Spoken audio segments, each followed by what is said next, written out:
गांव सूर्यपुर में 3 भाई रहते थे। बड़े भाई का नाम था वीरेंद्र, मंझले भाई का नाम था धनराज और सबसे छोटे भाई का नाम था गोपाल। तीनों भाइयों के पिता का देहांत हो चुका था और अब बारी थी उनकी संपत्ति के बंटवारे की।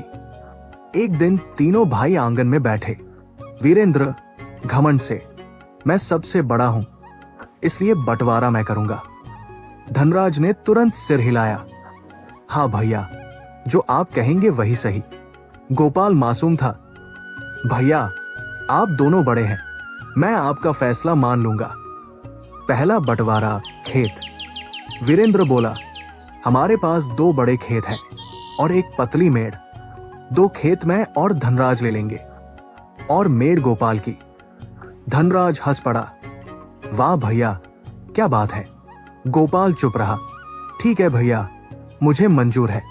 दूसरा बंटवारा आम का पेड़। तीनों आम के पेड़ के पास गए। वीरेंद्र बोला, इस पेड़ की 2 डालियां हैं और एक जड़। एक डाल मेरी, एक धनराज की और जड़ गोपाल की। गोपाल ने फिर सिर झुका दिया, मंजूर है भैया। तीसरा बंटवारा घर। वीरेंद्र बोला, घर में 4 कमरे हैं और एक छत। 2 कमरे मेरे, 2 धनराज के और छत गोपाल की।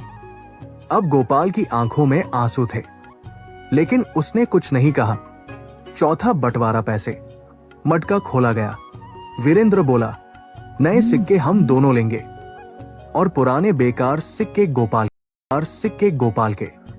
गोपाल को सिर्फ 4 पुराने सिक्के मिले। घर से निकालना। वीरेंद्र बोला, अब घर हमारा है, तुम छत पर रहो या कहीं और जाओ।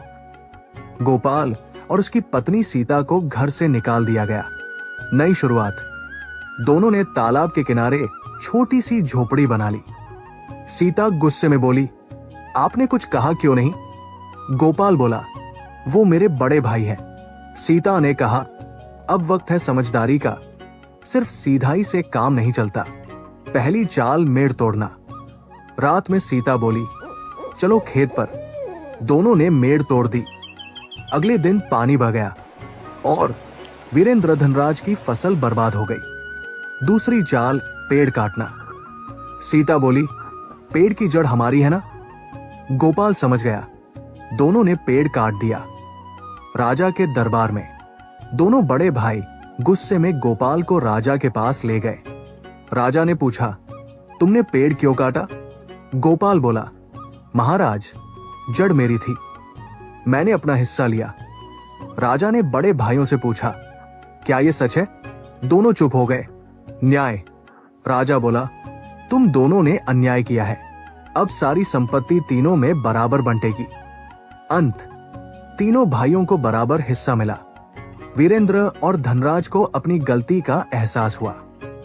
गोपाल और सीता खुशी खुशी रहने लगे। मोरल, जो दूसरों के साथ अन्याय करता है उसे उसका फल जरूर मिलता है।